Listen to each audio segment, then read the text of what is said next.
이제 사무엘상이 이제 마지막으로 오면서 29장부터는 이제 사울이 어떻게 끝나가고 다윗은 어떻게 왕으로 등극하는지를 본격적으로 이제 보여주기 시작합니다. 다윗이 왕으로 등극하기 위해서는 또 오늘 얼마나 최대의 위기가 오는지를 또 보게 됩니다. 고린도전서 10장은 그 출애굽한 이스라엘이 모세에게 속해가지고 신령한 음식을 먹고 신령한 음료를 마시고 신령한 반석에 계신 예수 그리스도로부터 이거 다 마셨지만은 다수를 기뻐하지 아니하셔서 그들의 모든 그 다수가 광야에서 멸망을 받았다는 얘기를 했습니다. 그런 은혜를 받고도 어마어마한 은혜를 받고도 이 사람들이 우상 숭배를 하고 음행을 하고 이렇게 주님을 시험해서 원망해서 이제 그 선줄로 생각하는 자는 넘어질까 조심하라 이런 내용이 나오는 것입니다. 이게 무슨 내용인가 하니 내가 은혜를 받았는데 출애굽해서 이제 공의 바다를 건넜는데도 불구하고 이제 끊임없이 모세가 안 보인다고 막 금송아지를 섬기고 그 다음에는 이제 내가 힘들어 예수 믿었는데도 왜 이거 뺏기 안 돼 그러면서 막 가서 여자로 풀고 음행으로 풀고 그 다음에 이제 또 예수를 이렇게 믿었는데도 이제 수능을 앞두고 내가 백일기도 들어갔어 그리고 주님을 시험했는데 떨어졌어요. 그래서 너무 원망을 하는 거예요. 이것이 가장 좋은 교회에서 좋은 설교를 듣고 이 좋은 모든 양육을 받았다고 했는데 이방인과 다를 것이 하나도 없는 것이에요. 그래서 10장 13절에는 너희들이 자꾸 힘들다고 사건으로 숨고 환경을 피해서 도망가는데 사람이 감당할 시험 밖에는 너희에게 당한 것이 없나니 오직 하나님은 미쁘사 너희가 감당치 못할 시험 당함을 허락지 아니하시고 시험 당할 쯤에 또한 피할 길을 내사 너희로 능히 감당하게 하시느니라. 그러니까 너희들 이렇게 원망하지 마라. 너희들이 감당 못할 시험을 주신 일이 없다. 사람이 하나님께서 시험을 주실 때는 피할 길을 반드시 내신다. 그래서 이 피할 길이 뭔가 환경인가 시험 붙는 건가 그냥 음행하고 싶은 여자가 나한테 오는 건가 이게 아니고 환경이 아니고 여기서 마지막에 피할 길은 웨이인데요. 정관사 더가 붙어가지고 더 웨이는요 이 세상에 그 예수님이라고 표현이 되는 거예요. 더 웨이는 예수님밖에 없는 거예요. 그러니까 피할 길을 오직 예수 그리스도만이 피할 길이 되신다는 것입니다. 우리도 다 예수 믿는데 똑같지 않아요? 여러분들의 수많은 위기가 오늘 질병의 위기가 있고 인간관계의 위기가 있고 중독의 위기가 있고 지금 정말 해결되지 않은 우리들의 감정의 위기가 있고 죽고 싶은 그 위기가 가지고 여기 왔어요. 그러면 이제 거기에서 그리스도가 피할 길이 된다는 것이 무엇인지를 우리가 4가지로 살펴보려고 합니다. 첫째로 그것은 십자가를 길러 놔야 되는 것이에요. 십자가를 선택하는 것입니다. 항상 구별된 선택을 해야 되고 지금 오늘 다윗은 나아갈 수도 물러설 수도 없는 진퇴양난에서 이제 이런 고난 가운데서 여러분들은 십자가를 지기로 하면 그것이 최고의 선택이고 그것이 피할 길이고 그것은 구원의 선택이기도 한 것입니다. 1절 2절입니다. 블레셋 사람들은 그들의 모든 군대를 아벡에 모았고 이스라엘 사람들은 이스라엘에 있는 샘 곁에 진쳤더라. 블레셋 사람들의 수령들은 수백 명씩 수천 명씩 인솔하여 나아가고 다윗과 그의 사람들은 아기스와 함께 그 뒤에서 나아가더니 다윗에게 진퇴양난의 위기가 왔습니다. 다윗의 결론입니다. 왜 이 위기가 왔는가? 사울이 하도 죽이려고 쫓아다니니까 블레셋으로 도망가는 선택을 했잖아요, 다윗이. 근데 다윗은 거기 안 가야 될 그곳을 갔기 때문에 더 큰 위기를 지금 만나게 된 것입니다.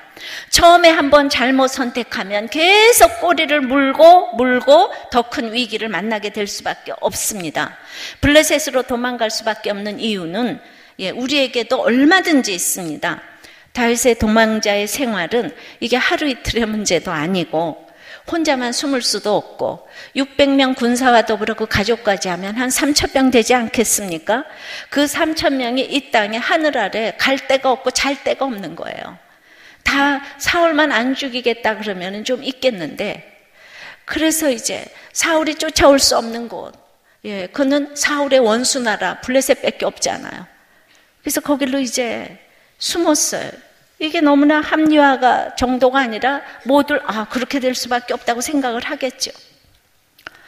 그런데 사울과 있을 때는 그래도 말씀을 보고 했던 이 다윗이 블레셋으로 딱 피난 가고 나서부터는 한 일이 뭔가 하면 1년 4개월 동안 거짓말하고 약탈을 하고 하나님께 묻는 걸 잊어버렸어요.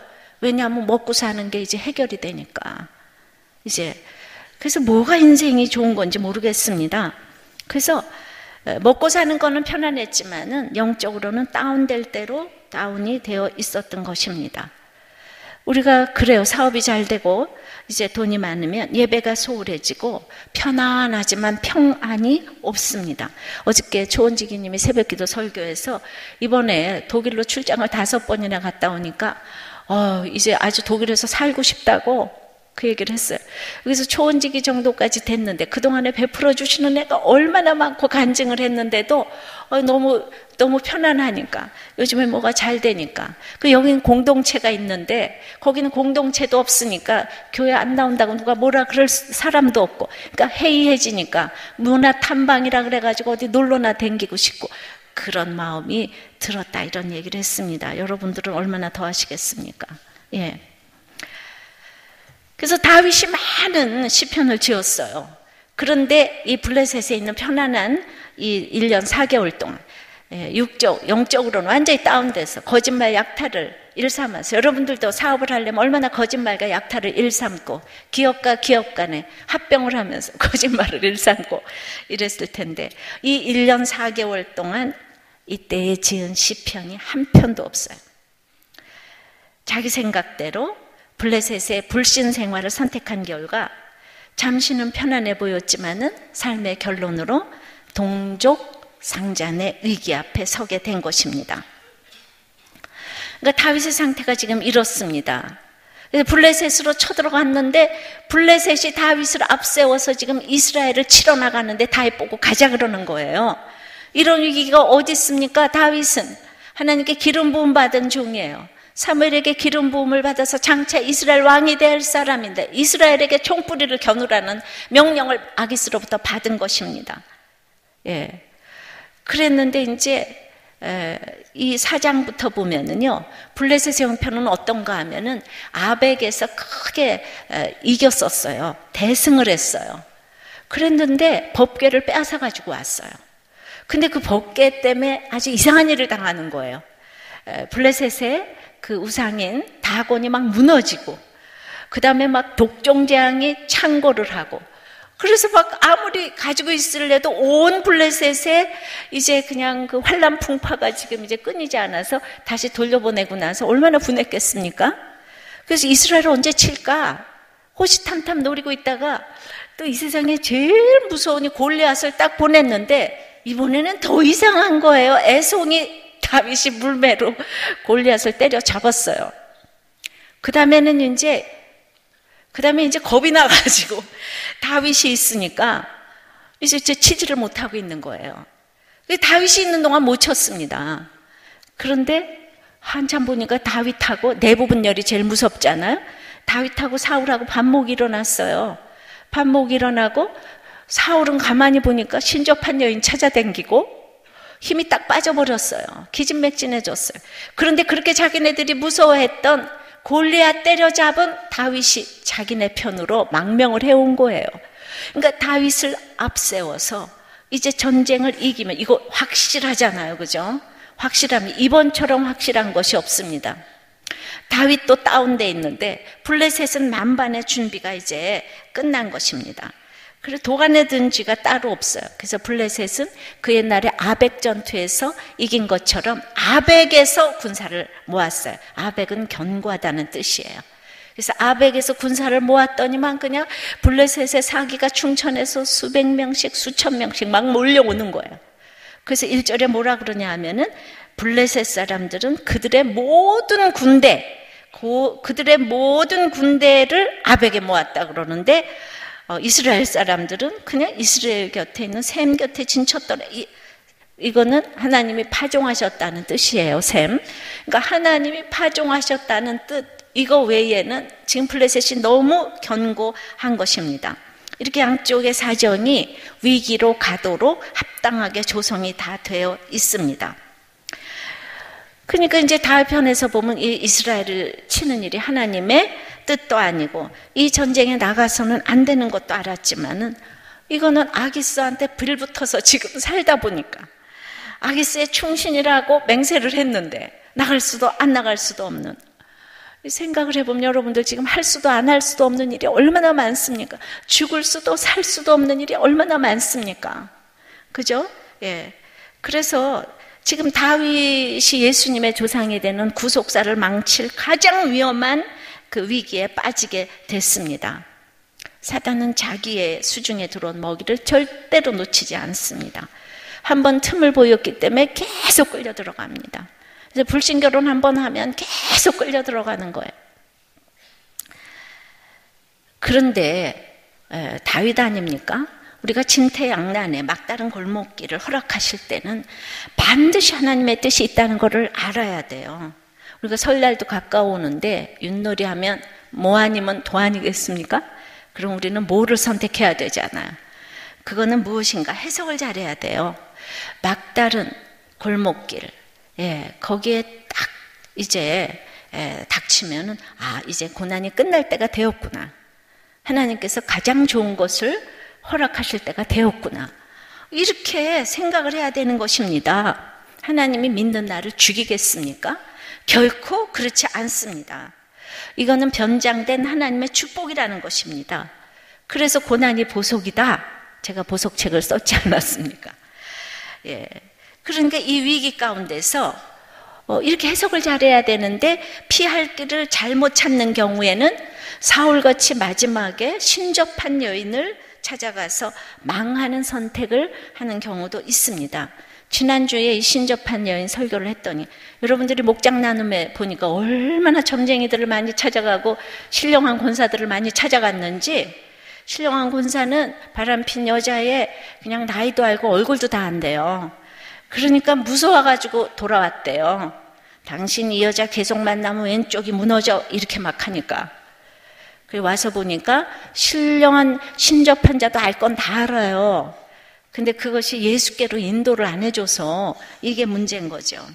눈에 보이는 대로 선택하면 안 됩니다. 믿음은 바라는 것을 실상으로 놓고 보지 못하는 것들을 증거하면서 가는 것이에요.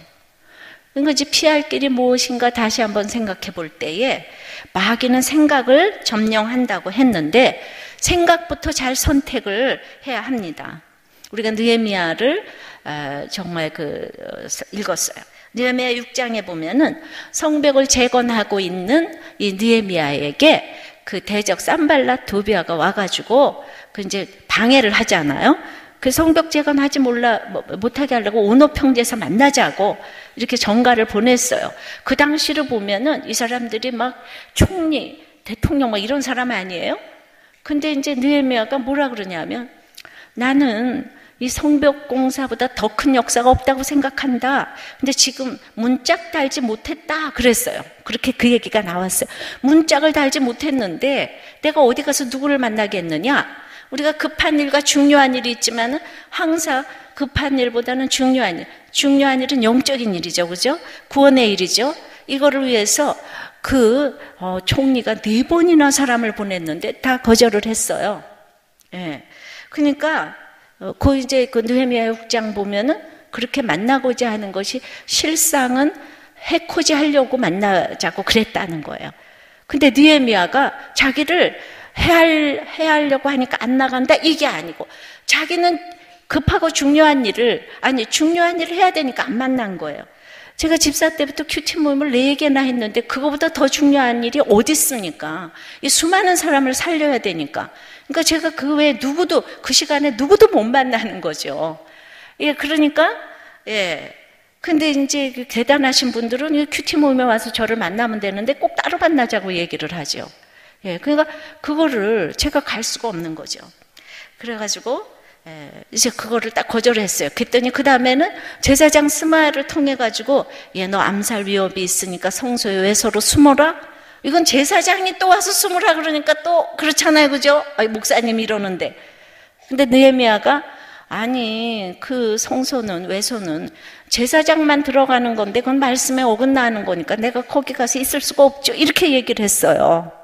근데 거기서도 죽이려고 했는데 느헤미야가 이렇게 피할 길을 찾은 것은요, 날마다 큐티를 하고 말씀을 보고 자기 주제를 알고 자리를 알고 선택했기 때문이에요. 그러니까 우리가 이렇게 늘 말씀 보고 묵상하고 가는 것이 어떠한 정말 신접한 여인을 찾아가는 것보다 확실한 십자가를 길러놓고 걸어가는 것인지를 아셔야 합니다.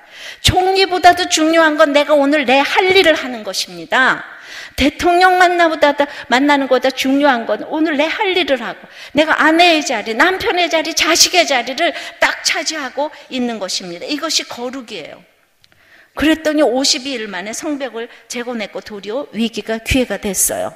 우리가 10년 만에 이렇게 교회를 지은 것은 우리가 각자가 다 자기 자리를 지키고 있기 때문에, 며느리 자리, 아내의 자리, 남편의 자리, 바람을 폈어도 이렇게 다 자리를 지키고 있었더니 빚지고 환난당하고 원통한 자들이 모인 우리들 교회 이제 10년 만에 이렇게 지금 빚도 안 지고 교회를 짓게 하시지 않았습니까? 거룩은 항상 자기 자리를 알고 지키는 것이라고 했어요. 이번 주일에 수요일에 들었잖아요. 몸도 뼈가 제자리를 찾고 있어야 건강하다고 했습니다. 뼈가 제자리를 찾아야 된대요. 그러니까 한 번씩 구르기를 해주라는 거잖아요. 이건 누구 선전하는 게 아니고. 저는 이제 어려서부터 피아노를 쳐가지고 등이 굽었어요. 피아노 의자는 등받이가 없어요. 그래서 체어라고 하지 않고 스툴이라고 합니다. 근데 이제 하루 종일 몸도 약한데, 우리 엄마가 저를 안 돌봤기 때문에 제가 몸도 약해요. 그래가지고 피아노 치기가 힘드니까 제가 좋아서 치기 시작했는데 한량없이 등을 구부리고 쳤던 기억이 있어요. 그러니까 제가 이제 고아것처럼 살았으니까 등 펴라, 허리 펴라 이래주는 사람이 아무도 없어요. 그 생각하면 역시 고아야. 정말 어쩌면 그럴 수가 있어요, 글쎄. 그래가지고 나쁜 습관이 몸에 뱄어요. 그래서 제가 피아노를 쳐도 등이 굽지 않은 사람들을 보면은 워낙 철이 들었거나 워낙 그냥 엄한 엄마를 만났거나 좋은 선생님을 만났거나 체격을 타고났거나 아니면 열심히 치지 않았거나 이 중에 하나라고 생각이 됩니다. 몸이 반듯한 사람은 거룩을 지키기가 참 쉽다는 것은 맞습니다. 거룩한 정신은 거룩한 몸에서 나옵니다. 생각이 중요해요. 그래서 자세도 선택입니다. 의지예요. 그러니까 몸도 영도 항상 제자리로 돌아가는 것이 거룩이에요. 자기 자리로 돌아가는 것이 거룩이에요. 그러니까 여러분들 의자에 앉았을 때 철포덕 앉지 말고 의자 끝에 딱 앉아서 양다리에다 힘을 딱 주고 운동 삼아 앉아 계세요. 자리를 그 뼈가 제자리로 딱 돌아간답니다. 그러니까 잠시 피하려고 믿지 않는 불의한 자와 멍에를 같이 하면 오늘 피할 수 없는 큰 화를 부르는 것을 보게 됩니다. 하나님과 악인이 어떻게 이를 같이 꾸밀 수가 있겠습니까? 성경에서 악인은 하나님이 없는 자라고 했어요. 그리고 의인은 하나님을 기뻐하고 두려워하는 자인데 그때 어떻게 둘이 만나서 좋은 일을 만들어낼 수가 있겠습니까? 자기의 유익만 구하는 악인, 그건 강도 도둑이 아니고 하나님이 없는 사람, 그 사람과 하나님의 유익을 구하는 이타적인 사람이 만났는데 끊임없이 충돌이 일어나지 않겠습니까? 그 깨어짐인 거예요. 그러니까 블레셋과 동업을 한 결과 맨 처음에는 좋았는데 먹고 살았잖아요, 다윗이. 그러니까 1년 4개월 지났더니 자기 백성을 지금 쳐야 되는 거예요, 이스라엘 백성. 이런 위기에 임하게 됐습니다. 그러니까 아기스는 다윗을 데려다가 그 골리앗을 때려잡은 그 다윗을 데려다가 자기 편 만드는데 너무나 심혈을 기울여서 다윗을 정착하게 하는데 성공했습니다. 자기 전력이 보강됐어요. 다윗만 있으면 이제 이길 것 같은 거예요. 그래서 이제 다윗이 블레셋의 시글락에 거함으로 인하여서 블레셋은 정치 경제면으로 확실히 도움이 되었어요.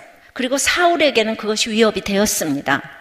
근데 블레셋이 잘 살고 안 살고가 다윗이 무슨 상관이 있겠습니까?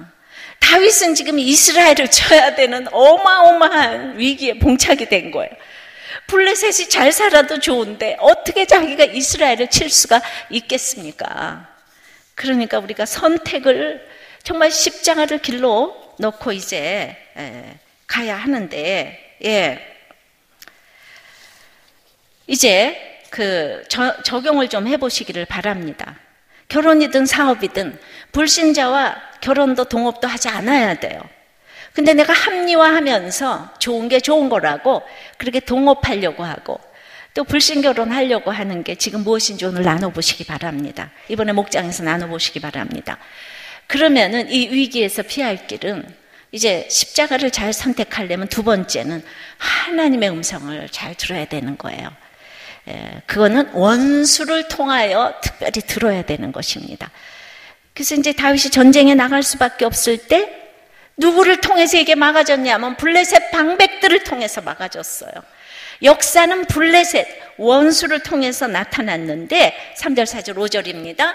블레셋 사람들의 방백들이 이르되 아니 이 히브리 사람들이 무엇을 하려느냐 하니 이제 아기스에게 물었어요. 아기스가 블레셋 사람들의 방백들에게 이르되 이는 이스라엘 왕 사울의 신하 다윗이 아니냐. 그가 나와 함께 있은 지 여러 날 여러 해로되 그가 망명하여 온 날부터 오늘까지 내가 그의 허물을 보지 못하였노라.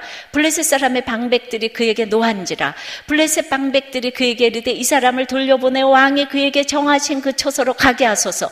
그는 우리와 함께 싸움에 내려가지 못하리니 그가 전장에서 우리의 대적이 될까 하나이다. 그가 무엇으로 그 주와 다시 화합하리까? 이 사람들의 머리로 하지 아니하겠나이까? 이제 아기스에게 블레셋 장관들이 물었어요.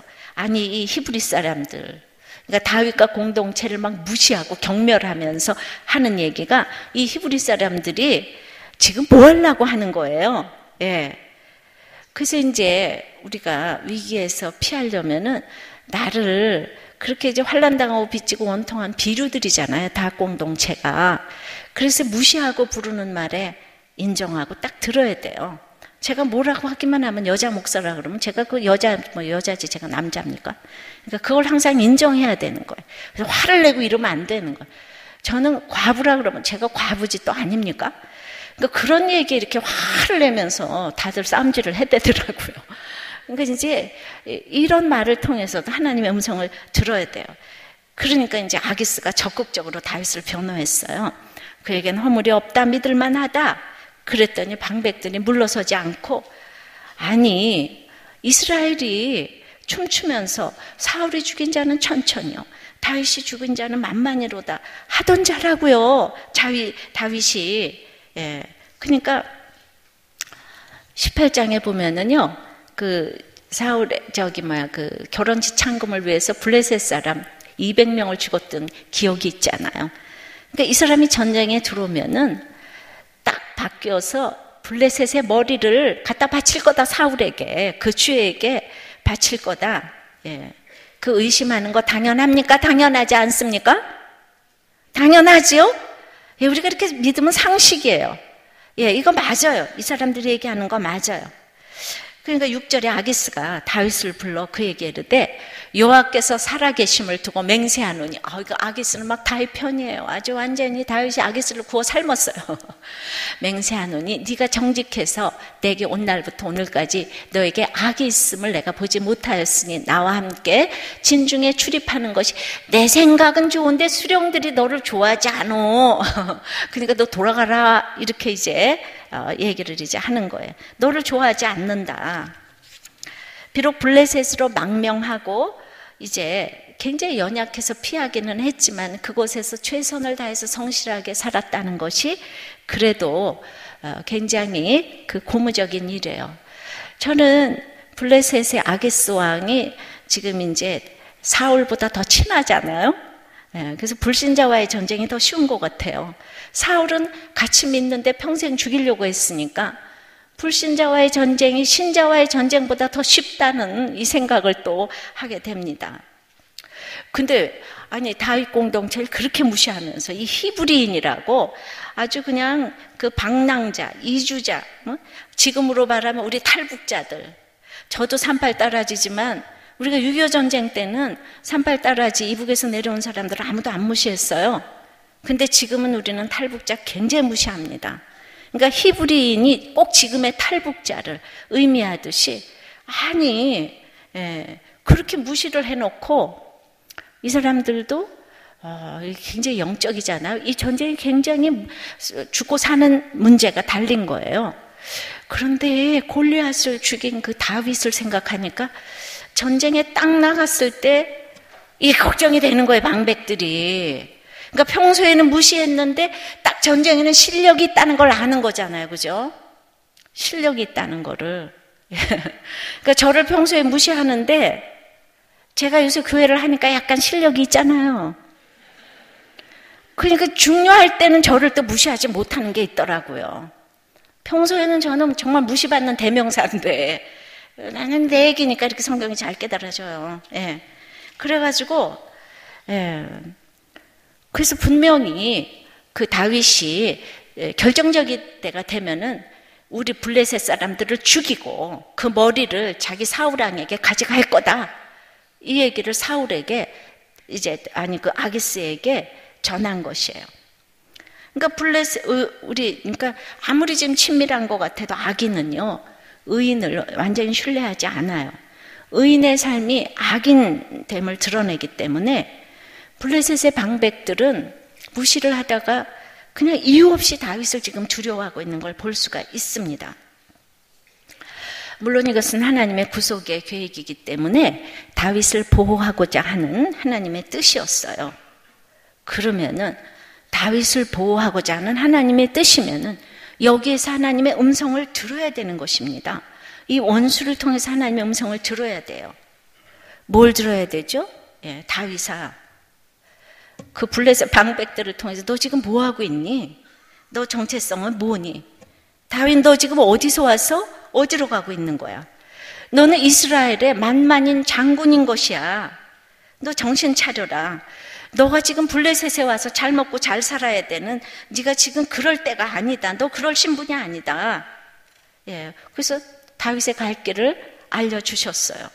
너는 이스라엘을 위해서 싸워야 할 신분이야.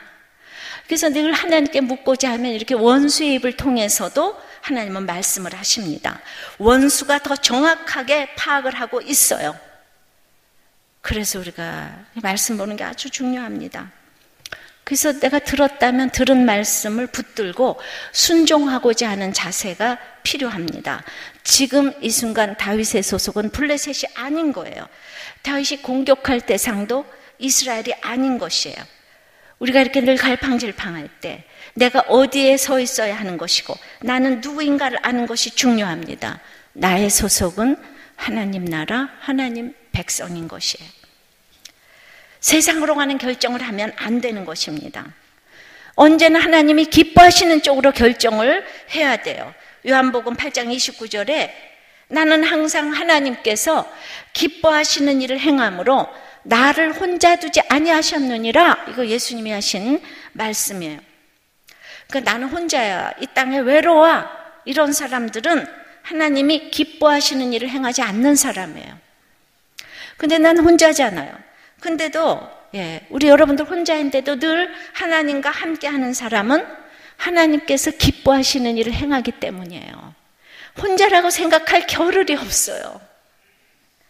아무리 진퇴양난이라고 해도 어디에서나 하나님께서 무엇을 기뻐하실지를 분별하고 행할 때에 위기가 기회가 되는 줄을 믿습니다. 그러므로 성도에게 위기는 없습니다. 왜냐하면 우리는 십자가를 지고 가는 사람들이기 때문입니다. 그럼 여기에서 그럼 다윗이 어떻게 해야 돼요? 다윗은 하나님 나를 살려주세요. 내가 블레셋 편이 될 수는 없습니다. 내가 죽으면 죽으리라 하겠습니다. 그래서 거기서 죽이면 꼬르륵 하고 순교하면 되잖아요. 아이고 쉽게도 얘기하시네. 그런 거죠. 사실 별 인생이 없죠. 우리의 소망은 하나님 나라에 있으니까 법대로 행하고 하나님 나라에서 눈을 뜨면 되니까. 그럼 갑자기 쉬워 보이지 않아요? 쉬워 보이죠? 그러니까 진퇴양난이 어디 있어요? 위기가 어디 있어요? 예수님이 피할 길이 되시는데. 그 많은 신앙의 위인들이 그래서 순교하지 않았겠습니까? 이 장성택 씨가 순교를 했으면 얼마나 좋았겠습니까? 예수. 근데 그게 뭐 나오지도 않았겠죠. 텔레비 방송국에. 그래서 여러분들은 이제 또 적용해 보세요. 나는 어떤 원수를 통해서 하나님의 음성을 들어야 되겠는가? 사람의 원수는 자기 집안 식구라고 합니다. 믿지 않는 남편과 믿는 아내가 모였으면 원수가 집에 있죠. 그러면 날마다 그 원수를 통해서 들려주시는 하나님의 음성을 들어야 되는 거예요. 늘 맞는 소리를 하는 거예요. 지금 블레셋 방백들이 다윗이 들어야 될 얘기만 하는 거예요. 믿고 나서 보니까 전부 내 옆에서 나에게 들어야 될 소리만 이제 하더라고요. 그래서 이 위기에서 피할 길 세 번째는 그러므로 사람은 믿음의 대상이 아니란 것입니다. 이걸 알아야 돼요. 7절입니다. 그러므로 너는 이제 평안히 돌아가서 블레셋 사람들의 수령들에게 거슬러 보이게 하지 말라 하니라. 3절, 6절, 9절에요. 세 번이나 아기스는 다윗이 결백하다고 말합니다. 근데 사실 다윗을 아기스가 압니까? 모릅니까? 지금 다윗은 거짓말만 하고 있는데, 근데 막 다윗이 착한 사람이래요. 선한 사람이에요. 지금 거짓말만 하고 있는 건 지금 다윗인데. 그러니까 여기에서 다윗을 전쟁터로 내보내는 일에 아기스가 실패했잖아요. 다윗을 왜 망명을 받아들였습니까? 예. 다윗을 지금 같이 전쟁 때 써먹으려고 투자를 한 거잖아요. 3,000명을 받아들이고 지금 시글락까지 줬어요. 그랬는데 지금 전쟁터에 못 나가게 됐잖아요. 얼마나 억울하겠습니까? 분통이 터지잖아요. 근데 뭐라고 쓴 얘기하냐면, 너 평안히 돌아가라. 그런데 너 블레셋 수령들에게 거슬러 보이게 하지 말라 이러는 거는, 네가 이 수령들하고 그동안에 인간관계가 안 좋아서 못 나가는 거야. 너한테 책임이 있어. 이 얘기를 싹 지금 하는 거죠. 너 왜 거슬러 보였냐? 성경 말씀을 그냥 하나도 안 빼지고 읽으면 이런 것들이 이제 드러나는 거예요. 네 책임도 있다. 아기스가 뭘 다윗을 믿겠어요? 자기 유익을 구하기 위해서 데려다 놓은 거지. 이 땅의 관계에서 믿을 대상이 어디 있어요? 사람은 믿음의 대상이 아니고 사랑의 대상이라고 그랬어요. 인간은 모두 한계가 있습니다. 다윗도 아기스도 방백들도 모두 한계가 있어요. 근데 방백들은 자기 나라를 위해서 사실 올바른 결정을 했습니다. 근데 아기스는 다윗에게 왕이 돼가지고 속아 넘어갔어요. 틀린 결정을 했어요. 그리고 다윗은 그들 모두를 속여 먹었어요. 모두 인간의 한계를 보여줍니다. 이렇게 도덕적인 관점으로 보면 다 문제가 있고, 도덕적으로는 도리어 블레셋의 아기스와 방백들의 수준이 더 높아 보입니다. 거짓말은 지금 다윗이 하고 있으니까. 이해되시죠? 그래서 아기스의 순수함과 다윗의 거짓이 더 비교가 됩니다. 근데 이 성경을 읽을 때 이걸 누구 읽으라고 이 성경을 썼나, 이게 중요한 거예요. 이거 블레셋 읽으라고 쓴 게 아니잖아요. 블레셋은 이거 읽지도 않아요. 관심도 없어요. 그러니까 이 사무엘상을 읽는 사람들은 그때 히브리 사람들이잖아요. 이스라엘 사람들, 히브리 사람들, 너무나 지금 좀 도망다니면서, 그러니까 하나님 나라의 백성들, 이 사람들이 읽어야 되겠는데, 세상 블레셋의 제일 똑똑한 아기스 왕이 다윗에게 계속 쏘가 넘어가는 걸 보면서 얼마나 고쌤통이다 그랬겠어요. 그러니까 계속 다윗에게 속아 넘어가는구나. 성경은 이방 왕들이 계속 무너지는 모습들이 많이 나오잖아요. 그러니까 이제 성경을 도덕적으로 읽으시면 안 된다는 거죠. 사람은 다윗도 아무도 선한 것이 없어요. 하나님만이 영광을 받으셔야 되기 때문에 이제 옳고 그름이 아니라 이 구원의 입장에서 볼 때에 이제 다윗의 거짓말은 자기의 유익을 구한 것이 아니고, 그래도 하나님 나라를 예표하는 이스라엘 때문에 이 거짓말을 했다는 것입니다. 근데 그 선의의 거짓말도 하면 안 되는데 블레셋에 가서는 아주 한 번 거짓말로 들어가니까 계속 거짓말 이제 하게 된 것이죠. 그래서 이제 이어지는 8절에서 다윗이 아기스에게 이르되 내가 무엇을 하였나이까? 내가 당신 앞에 오늘까지 있는 동안에 당신이 종에게서 무엇을 보셨기에 내가 가서 내 주 왕의 원수와 싸우지 못하게 하시나이까? 아주 이제 연기를 합니다. 연기를. 너 나가서 싸우지 말라 그러니까 내가 뭘 잘못했는데, 내 조항에게 내가 무엇을 잘못했는데 나보고 싸우지 말라고 하나요? 사실은 속으로는 좋아 죽겠으면서 겉으로는 어떻게 그럴 수가 있어요. 예, 믿으면요 이런 연기도 좀 할 수 있어야 돼요. 예, 이거를 도덕적으로 보면 아유 나쁘다 이러시면 안 되는 거예요. 그래서 근데 이 거짓말에 아기스가 속았잖아요. 근데 여기서 아 그래요? 왕이시여 참 잘 됐습니다. 나를 빼주시다니. 이러면 이거 안 되는 거지요. 그래서 우리는요 이 구원에는 지혜가 있어야 되는 거예요. 지혜가 있어야 돼. 지혜가 십자가고 십자가는 타이밍이라 그랬잖아요. 그래서 어쨌든 서로가 아기스는 다윗을 믿게 만들어서 전쟁에 데려가려고 했고, 다윗은 또 그 아기스에게 신임을 받고자 얼마나 노력을 했는지 몰라요. 이 다윗이 얼마나 사실은 여기서 주라는 말이 오늘 본문에서 4절, 8절, 10절 세 번이나 나오는 거예요. 블레셋 그 장관들이 쓴 주라는 말도 이거 다 사울입니다. 근데 뒤에 나오는 주도 다 사울이에요. 그러니까 오직 여기에서 사울을 우리 주라고 부르는 거예요. 그런데 애매한 말로 아기스를 속였는데 아기스도 주라는 말을 주를 위해서 뭘 갖다가 하겠느냐 하는 이 모든 것이 사실은 실질적인 의미로 전부 사울을 의미하는 거예요. 거기서 내 주가 아기스라는 건 하나도 없어요. 전부 다 주인은 이스라엘의 왕 사울인 거예요. 사울. 예. 그런데 그러면서 이제 싸움을 하지 말아야 될 사람은 다름 아닌 다윗인데, 다윗은 계속 싸우겠다 그러고 정작 싸움을 말리는 사람은 이 블레셋의 그 장관들과 아기스였어요. 참 이게 하나님이 도우시는 것입니다. 속고 속이고 하면서 우리가 아무도 이 세상에 사람은 믿을 대상이 없다는 것을 이렇게 알려줍니다.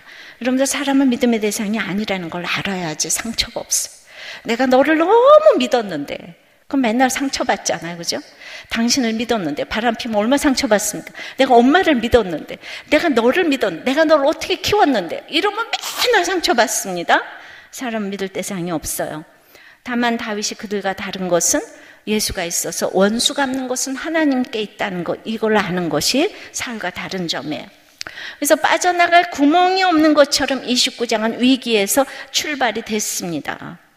근데 다윗이 아무것도 한 일이 없는데 이제 전쟁에 나가지 않게 됐어요. 전적인 하나님의 보호하심입니다. 다윗이 한 게 뭐가 있습니까?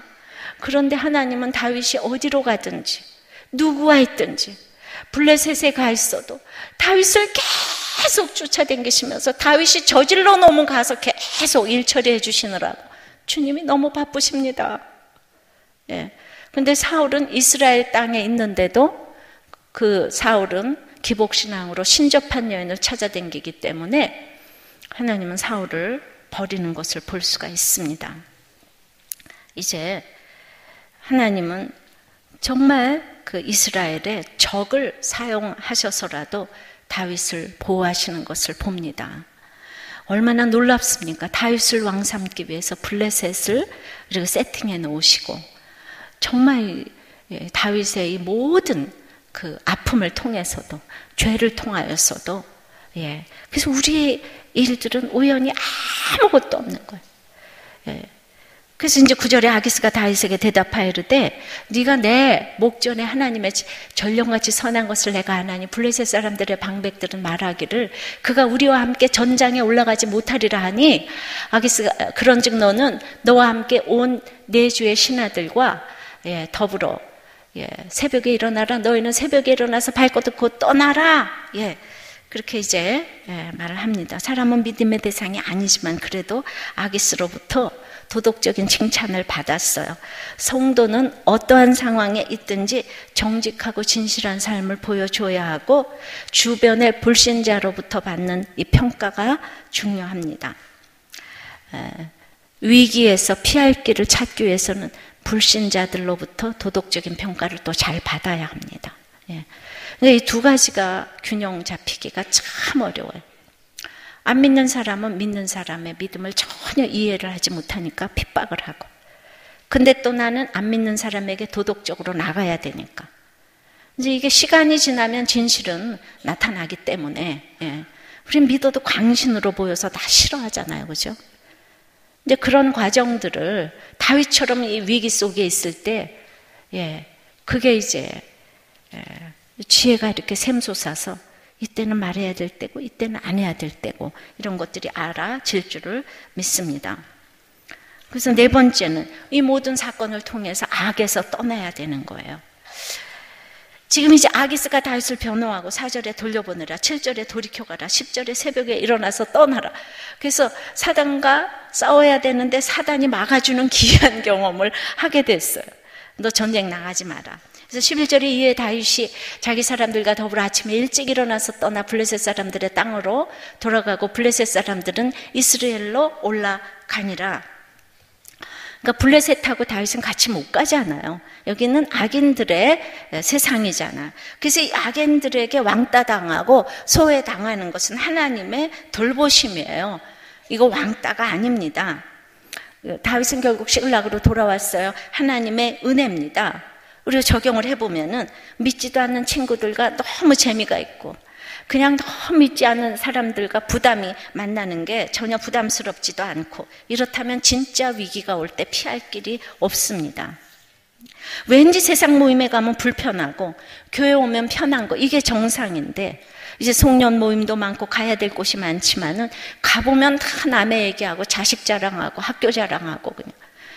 그래서 또 학교 못 붙어서 우리 또 못 가, 그죠? 이런 고스톱이나 하고 그 만나면 이런 것이 불편해야 되고. 그런데 어떤 집사님이 근데 우리들 교회 목장은 한 번도 재미가 없던 적이 없다고, 언제나 가도 재밌다고. 아멘 하십니까? 진짜 재밌습니다. 근데 어떤 부목자는 세상 모임이 더 재밌고 교회가 아직 재미없다 이런데요. 그러시면 안 돼요. 남자들만 대답해 보세요. 교회가 더 재밌습니까? 소리가 작아요. 정말 목장 모임 더 재밌습니까? 여자들 대답해 보세요. 정말 재밌습니까? 여자들이 정말 최고야. 내가 다시 한번 기회를 주겠습니다. 남자들 재밌죠? 꼭 그러세요. 가서 술이나 먹고 음담 패설이나 하고 뭐 이런데 가서 싸움이나 하고 왜 그러세요? 이제 전도를 하려고 가야 되겠지만은, 그래서 나를 왕따 시켜줘서 고맙고 하나님 없는 사람들에게서 소외당해야 그게 피할 길입니다.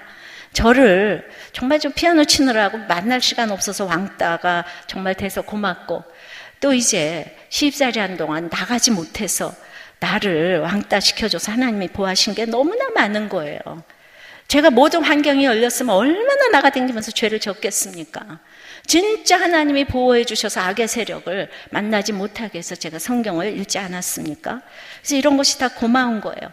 근데 오늘 그 11절에 보니까 이스라엘 사람인 다윗은 블레셋으로 가고 블레셋 사람들은 이스라엘 땅으로 가요. 이거 너무 틀리지 않았어요? 다윗이 이스라엘로 가야 되는데 지금 거꾸로 됐습니다. 자신이 출세하게 된 배경도 블레셋 처부순 공로 때문이고, 미갈과 결혼하게 된 것도 블레셋 사람 죽여서 그렇게 결혼지 차금 마련했는데 이제는 블레셋이 자신의 피난처가 됐어요. 도무지 이해할 수가 없습니다. 또 적용을 해보면은 지금 요새 교회는 세상으로 가고 세상은 교회에 들어오고, 도대체가 지금 교회를 교란시키는 것과 같습니다. 기름 부음을 받은 내 나라 이스라엘과 악령 들린 사울을 생각하면 당장이라도 이스라엘을 쳐들어가서 이스라엘로 가서 그들을 도와야 되는데 다윗은 할 수 있는 게 아무것도 없습니다. 급한 불은 껐는데 자기 참전하지 말라는 이 기쁜 소식을 듣고 블레셋 시그락으로 돌아가는 다윗의 마음을 생각해 보십시오. 내가 아기스에게 인정을 못 받아서 답답했을까? 싸우지 않게 되어서 할렐루야를 했을까? 거짓말을 해서 참담했을까? 이 모든 감정을 겪으면서 가는 것이 우리의 신앙생활입니다. 감사하기도 하지만 내 자신의 아닌 모습 때문에 너무나도 절망하면서 정말 내가 하나도 잘난 척할 수 있는 것이 없다는 것, 이것을 알고 가는 것이 위기에서 피할 길인 줄을 믿습니다. 내가 할 수 있는 게 아무것도 없는 거예요. 이번 주간에 공동체 고백은 정말 이분이 아무것도 할 수 없는 거예요. 아이가 6살이에요. 이란성 쌍둥이인데 하나이는 정상인데 하나이가 지금 자폐에다가 의사소통이 안 되는 이제 아들인데 이 엄마가 의사입니다. 근데 이 아들을 돌보기 위해서 의사를 다 내려놨어요. 그래가지고 이번 주간에 여호수아 큐티한 거를 카톡방에 올렸습니다. 요즘 준우는 공원을 3-4시간 돌아다녀야만 집에 들어갑니다. 힘들지만 그래도 버틸만 했는데 몸살로 손가락 하나 까딱 못할 것처럼 아프고 영하에 매서운 눈바람이 부니 집에 안 들어간다고 차 안에서 1시간 버티는 준우에게 져서 결국 공원을 도는데 너무 춥고 아프고 강아지 한 마리 보이지 않는 텅 빈 공원을 준우 따라 끝없이 돌고 도는데 또 돌고 도는데 오랜만에 죽고 싶다는 생각이 들었습니다. 전에 잠 못 자고 육체적 한계 느끼며 직장에서 일하던 때도 있었는데 그때는 뽀대나고 인정받는 직업이 있고 조금만 버티면 보장된 미래와 세상 기업이 있다고 믿었기 때문에 죽고 싶진 않았습니다. 그런데 꽁꽁 얼며 공원을 돌고 또 도는 나에게 고라자손에게 물으신 것처럼 내게 맡긴 그 일이 작은 일이냐고 물으시는 것 같았습니다. 늘 유다보다는 에브라임이고 싶어서 물 깊고 나무 패는 기브온의 자리가 싫어서 발버둥 치며 열심을 냈던 나의 힘을 이렇게 빼고 계시는구나. 세상의 기업을 얻으려 몸을 사리지 않고 일하더니 이 아이랑 이렇게 힘들어도 앞으로 무슨 기업이 있겠냐고 죽고 싶다는 나는 여전히 에브라임이구나. 제비 뽑아 준우를 주셔서 저 같은 걸 유다 지파로 레위인으로 부르신 은혜를 찾고 있고 얼마나 여기까지 하고 싶고 철병거를 핑계대고 싶은지 계속 에브라임에서 벗어나지 못하는 저인지 모르겠습니다. 그래도 아무것도 세상 기업을 기대할 수 없으니 내가 이렇게 공원을 몇십 바퀴 돌아도 준우가 변하지 않을 것을 알기에 이제서야 레위인의 영원한 기업을 묵상하게 됩니다. 부르신 자리에서 순종하다 천국 가는 것이 사명이라 하셨는데 자식을 주신 것이 대신 죽을 사람을 뽑은 것이라고 하셨는데 잘 죽는 엄마가 되기를 기도해 주세요. 카톡방에 올렸더니 사랑부 엄마들이 벌떼같이 일어나서 격려를 했습니다. 그랬더니 밤에 또 이분이 카톡을 보냈어요. 아멘. 이제 아이들을 재우고 목사님, 부장님, 집사님들의 글을 하나하나 읽으면 눈물이 흐릅니다. 연약하고 목이 고든 저 그저 채울해 주시고 위로해 주셔서 감사합니다. 평호님 말씀처럼 오직 예수님만이 제 기업이라는 머리가 아닌 가슴의 고백을 결국 받아내실 하나님의 열심을 믿습니다. 오늘 시므온에게 땅을 나누어 준 유다처럼 받은 은혜와 사랑을 제게 나누어 주시고 서로 죄인이기 때문에 뼈저리게 껴안아주는 사랑부 사랑합니다. 저는 이 엄마야말로 정말 죽을 수도 살 수도 없고 나아갈 수도 물러설 수도 없는 이 위기에서 정말 예수님께 피하고 그 모든 준우의 말을 하나님의 음성으로 듣고 십자가를 선택해서 이 아이를 통해서 하나님의 음성을 듣고 이 모든 악에서 떠나는 적용을 하고 이 위기에서 피할 길 되시는 이 주님을 우리에게 증거하고 계시다고 생각합니다.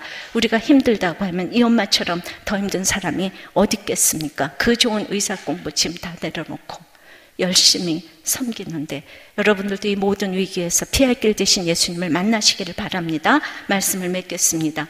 위기에서 가장 좋은 피할 길은 예수 그리스도밖에 없습니다. 그것은 십자가를 길로 놓는 선택을 하는 것이고 또 하나님의 음성을 원수를 통하여서도 듣는 것이고 사람은 그리고 믿음의 대상이 아니라는 것을 아는 선택입니다. 그래서 이 모든 위기를 통해서 악을 떠나는 이런 선택을 하라고 우리 집에 원수를 붙여주셨고 환경을 붙여주셨습니다. 이제 어려운 일을 당할 때 우리의 믿음이 너무 적지만은 더욱 예수를 의지하기를 원합니다. 찬송하고 기도하겠습니다. 더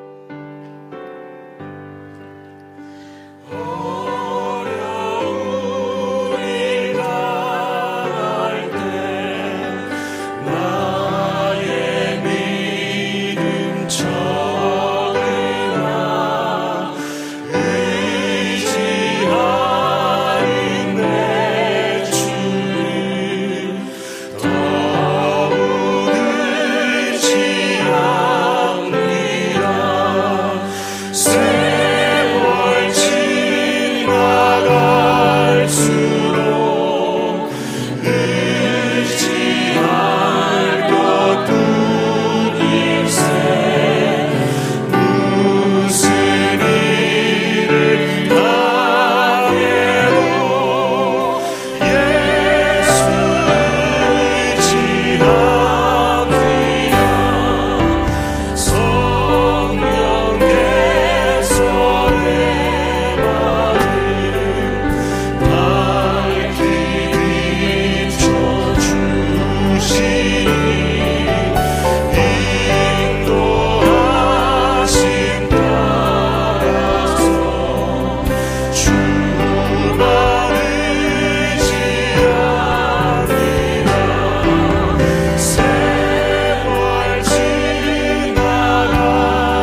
것을 아시기 바랍니다. 여러분들 어떤 위기에 있습니까? 정말 자식 위기가 있고 바뀌지 않는 남편이 있고 사업이 부도가 났고 질병에서 지금 덜덜 떠는 분들이 계십니까? 남편이 바람을 펴서 살기가 싫습니까? 사실 그거보다 더 큰 위기와 아픔이 어디 있겠습니까? 정말 오늘 여러분들의 위기에서 예수님이 피할 길이 되시기를 바랍니다.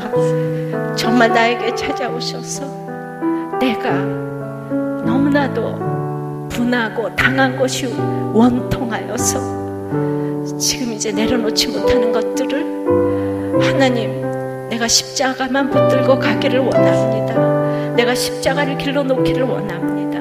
사람이 감당치 못할 시험당함을 허락지 아니하셨는데 오직 피할 쯤에 피할 길을, 시험당할 쯤에 피할 길을 오직 예수 그리스도밖에 없다고 하셨어요. 정말 자식 때문에 우리 부모는 이 땅에서 대신 죽어주라고 이 사명을 주셨는데 대신 죽지 못해서 우리가 이렇게 속상한 것입니다. 대신 죽게 하여 주시옵소서. 사람은 믿음의 대상이 아니라고 합니다. 이 모든 위기를 통하여서 나의 악에서 떠나게 도와주시옵소서. 다 같이 기도하겠습니다. 하나님, 우리 가운데 너무나 많은 위기를 가지고 이 자리에 왔습니다. 생각하기도 싫은 정말 우리의 마음 속에서 아버지 하나님, 여러 가지 정말 육적으로, 정신적으로, 영적으로 위기가 돼서 내 마음을 내가 아버지 하나님 추스리지 못하는 이런 위기 가운데 와서 앉아 있습니다. 그러나 감당 못할 시험당함을 허락지 아니하시고 시험당할 쯤에 피할 길은 오직 예수 그리스도밖에 없다고 합니다. 주님, 예수 그리스도 아버지, 우리를 위해 죽어주신 분 자식 때문에 힘듭니까? 우리가 자식 때문에 죽기 위하여서 대신 왔다고 합니다. 부모는 자식 때문에 대신 죽어야 되는 그 예수 그리스도의 사명을 감당하려고 이 땅에 부모로 만났다고 합니다. 여러분들의 모든 감정과 이런 모든 중독에서 또 개가 토한 곳에 돌아간 것처럼 또 주식이 하고 싶고 또 술이 먹고 싶고 또 여자를 만나고 싶고 하는 이 모든 것들, 내 힘으로 할 수 없는 것들을 합니다. 주님, 그러나 이 모든 위기를 가지고 오늘 이 자리에 왔습니다. 천부의 의지 없어서 손들고 교회에 왔습니다. 주님, 오늘 다윗이 한 것이 무엇입니까? 아버지 하나님, 다윗이 그래도 하나님을 생각하고 그래도 자기가 할 수 있는 한 이스라엘을 살리겠다고 거짓말을 했습니다. 이것을 정말 내 마음에 사랑하는 자, 내 마음에 합한 자 다윗이 이렇게 살려고 그래도 애썼다고 하나님께서 곳곳에 다윗과 동행하십니다. 오늘 이 자리에서 예배드린 우리 모두를 하나님께서 아버지 하나님 우리를 살려주시고 피할 길을 주실 줄을 믿습니다. 이 자리에서 예배드린 이것을 하나님의 자녀로 아버지 하나님 인쳐주실 줄을 믿습니다. 그러므로 우리가 아무것도 할 거 없지만은 아버지 하나님 예수 그리스도의 배에 승선한 다윗처럼 우리도 승선할 하나님의 도움을 얻고자 합니다. 주님, 우리의 모든 중독과 위기에서 우리를 살려 주시옵소서. 불쌍히 여겨 주시옵소서. 긍휼히 여겨 주시옵소서. 살려 주시옵소서. 내 마음을 살려 주시옵소서. 내 마음을 내가 어떻게 하지 못합니다. 살려 주시옵소서. 불쌍히 여겨 주시옵소서. 고쳐 주시옵소서. 고쳐 주시옵소서. 긍휼히 여겨 주시옵소서. 살고 싶습니다. 주님께 나오고 싶습니다. 피할 길 대신 예수님께 나오고 싶습니다. 고쳐 주시옵소서. 고쳐 주시옵소서. 고쳐 주시옵소서. 살려 주시옵소서. 고쳐 주시옵소서. 나사렛 예수의 이름으로 우리의 모든 악령이 물러가게 도와주시옵시고 긍정적인 마음으로 예수님을 사랑하는 마음으로 이제부터 살아나기를 소원합니다. 저를 붙잡아 주시옵소서. 두 손 모아 저를 붙잡아 주시옵소서. 주님, 제 손을 붙잡아 주시옵소서. 제가 세상으로 가지 않기를 원합니다. 주님, 제 손을 붙잡아 주시옵소서. 오늘 정말 오늘이 마지막이라고 생각하고 이 자리에 왔다면 주님 그 손을 붙잡아 주시옵소서. 그 마음을 붙잡아 주시옵소서. 살려 주시옵소서. 살려 주시옵소서. 살려 주시옵소서. 살려 주시옵소서. 살려 주시옵소서. 우리의 마음을 우리가 어떻게 마음대로 못하는 것 주님께서 아시지 않습니까? 당신 무슨 자기 마음대로 할 수 있는 것이 있었겠습니까? 주님, 그냥 주님께 모든 걸 맡깁니다. 참담하고 아버지 하나님 배신자 같은 마음을 가지고 가는 그 다윗을 주님께서 이스라엘의 왕을 예수님의 조상으로 삼으셨습니다. 우리 행위로 가는 것이 아니고 오직 믿음으로, 이 믿음으로 고백하고 살아나기를 원합니다. 도와주시옵소서. 예수님 이름으로 기도합니다. 아멘.